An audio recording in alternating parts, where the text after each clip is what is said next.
Mendengar dan menyapa rakyat dengan penuh kehangatan akan semakin menegaskan kelembutan kekuasaan saat ini.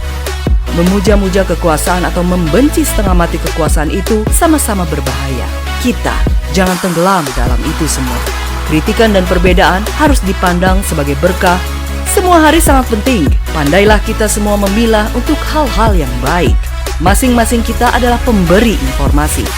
Dari Kompleks Rumah Berita Sultraline, inilah kabar hari ini. Halo kerabat, video kali ini Sultraline menginformasikan kepada Anda tentang kuasa hukum tersangka inisial Y, mantan Kabid Minerba Dinas ESDM Sultra, menegaskan kliennya belum bisa memenuhi panggilan jaksa karena masih berada di Jakarta. Kejaksaan Tinggi Sulawesi Tenggara telah melakukan pemanggilan kedua terhadap 2 tersangka kasus dugaan korupsi izin pertambangan yang merugikan negara sekitar 240 miliar rupiah. Dari 2 tersangka tersebut, penyidik Kejati menerima surat keterangan dokter dari tersangka LSO selaku Direktur Utama PT Toshida Indonesia, sementara tersangka Y belum terkonfirmasi keberadaannya. Namun berdasarkan penjelasan kuasa hukum tersangka Y, kliennya masih berada di Jakarta untuk sesuatu urusan dan telah memberikan informasi ke penyidik Kejaksaan Sulawesi Tenggara pada Rabu 23 Juni 2021.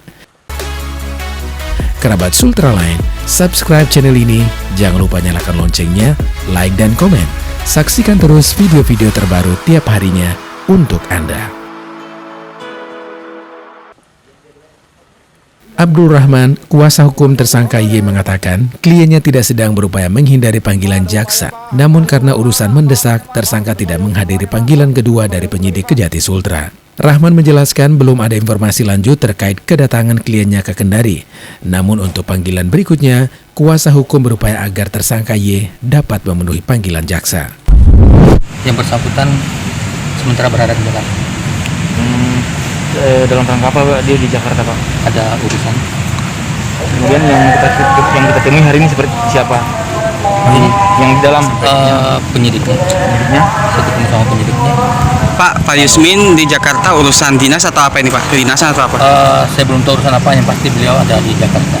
Pak Yusmin kemarin di Makassar dikabarkan untuk dinas diklat studi banding. Minggu yang lalu itu ya Pak. Berarti sekarang sudah di Jakarta beliau. Dia dari Jakarta, dari Makassar startnya atau ke Kendari dulu? Oh belum tahu. Saya dapat. Ia bersama 3 tersangka lainnya telah ditetapkan oleh Kejaksaan Tinggi Sulawesi Tenggara sebagai tersangka dugaan kasus tindak pidana korupsi izin pertambangan PT Toshida Indonesia yang beroperasi di Kecamatan Tanggetada, Kabupaten Kolaka, Sulawesi Tenggara. Dari Kompleks Blok M Mende, kontributor Sultraline mengabarkan untuk Anda.